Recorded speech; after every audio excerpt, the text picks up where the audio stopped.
কোনো এক অশুভ শক্তির বলে রাস্তার কাজ বন্ধ, চরম দুর্ভোগে পথ চলতি মানুষ সহ যান চালক থেকে শুরু করে নিত্যযাত্রীরা। জানা গেছে বিশালগড় থেকে বক্সনগর হয়ে সোনামুড়া যাওয়ার রাস্তাটি দীর্ঘদিন ধরেই বেহাল অবস্থায় পরিণত হয়েছিল, যার ফলে গাড়ি চালক থেকে শুরু করে পথ চলতি মানুষের দাবি ছিল রাস্তাটি সংস্কারের জন্য। মানুষের সমস্যার সমাধানে বিশালগড় থেকে রাস্তা সংস্কারের কাজ শুরু করা হয়। বিশালগড় বিধানসভার অন্তর্গত যতটুকু রাস্তা রয়েছে সবকটু রাস্তা সংস্কার করার পর যখন বক্সনগর বিধানসভা এলাকায় রাস্তা সংস্কারের কাজ শুরু করতে গিয়ে বন্ধ হয়ে যায় সেই কাজ। রাস্তার সংস্কারের সমস্ত মেশিনগুলি বেশ কয়েক মাস ধরে ভেলুয়ারচরের কাছাকাছি নাকা পয়েন্টের পাশে পড়ে রয়েছে। এদিকে দেখা গেছে বিশালগড় বিধানসভা এলাকায় শেষ হয়ে সেখান থেকে বিধানসভা এলাকায় শুরু হয়েছে, সেখান থেকেই রাস্তায় বড় বড় গর্তে পরিণত হয়ে আছে, যে করতে জমে এখন হাসির স্নানাগারে পরিণত হয়েছে। গাড়ি চালকের খুব কষ্টে এই রাস্তা দিয়ে গাড়ি চালাতে হচ্ছে। শনিবার বিকেলে রাস্তার এই বেহাল অবস্থার কারণে সরব হয়ে ওঠে স্থানীয় এলাকাবাসীরা। সেদিন স্থানীয় এলাকাবাসীদের সাথে সরব হয়ে ওঠেন তিপ্রা মথার নেতৃত্বরা। এদিন ভেলুয়ারচর এলাকায় স্থানীয় এলাকাবাসীদের সাথে একজোট হয়ে রাস্তার সংস্কারের দাবি জানালেন ত্রিপুরা রাজ্য তিপ্রা সিটিজেন ফোরামের সহসভাপতি তথা বিশালগড় বিধানসভার তিপ্রা মথা দলের বিজিত প্রার্থী শাহ আলম মিয়া সহ অন্যান্যরা।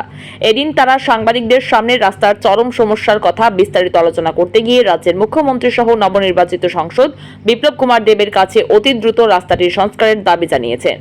তারা এদিন জানিয়েছেন রাস্তাটির সংস্কারের জন্য বিশালগড় থেকে সুন্দরভাবেই হয়ে আসছিল, যে মাত্র বক্সনগর বিধানসভা এলাকায় এসে পৌঁছায় সেখান থেকে আচমকা রাস্তার কাজ বন্ধ হয়ে যায়।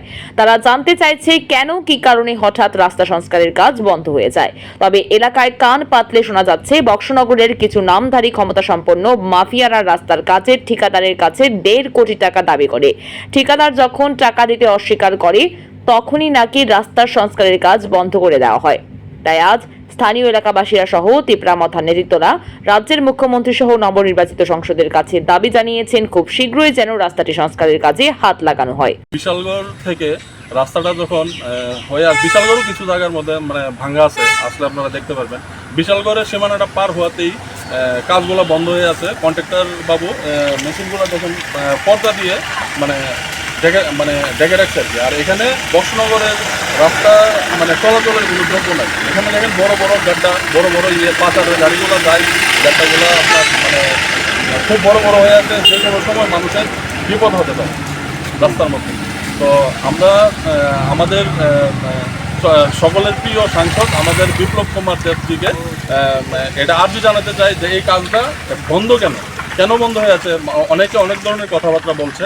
তো আমরা চাই যে এই কাজটা পুনরায় চালু হোক। বক্সনগরবাসী খুব অসুবিধায় আছে, মানুষ খুব সমস্যায় আছে। আপনি একটু জায়গাতে গেলে বা এইগুলো আপনি দেখেন বড় বড় গাড্ডা হয়ে আছে, মানুষ চলাচলের যোগ্য নাই। তো আমাদের সাংসদ এবং আমাদের প্রিয় মুখ্যমন্ত্রীজিকে আমরা আর্জি জানাতে চাই যে আমাদের এই রাস্তাটার আসলে মেন রহস্যটা কি, মেন ঘটনাটা কি, যাতে আমাদের এই রাস্তাটা তাড়াতাড়ি একটু এলাকাতে এই রাস্তার কারণে যান দুর্ঘটনা হয়, মৃত্যু হয়েছে। এখানে বহু গাড়ি এমনভাবে যায় যেখানে দিয়ে চালানো মুশকিল। একটা রুগী নিয়ে যেতে পারবেন না আপনি হসপিটাল, যেখানে যেতে 5 মিনিট সময় লাগে সেখানে আপনার 30 মিনিট সময় লাগবে।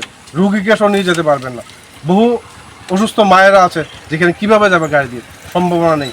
এত বড় বড় গর্ত যে একটা বাইকের চাক্কা, গাড়ির চাক্কা, ছোটো গাড়ি পুরো গর্তে ঢুকে যায়। তো আমরা আমাদের পার্টির পক্ষ থেকে আমরা আবেদন রাখবো রাজ্যের মাননীয় মুখ্যমন্ত্রীর কাছে, আবারও বিপ্লব দেবজির কাছে সাংসদ এবং এলাকার লোকাল যে MLA আছে।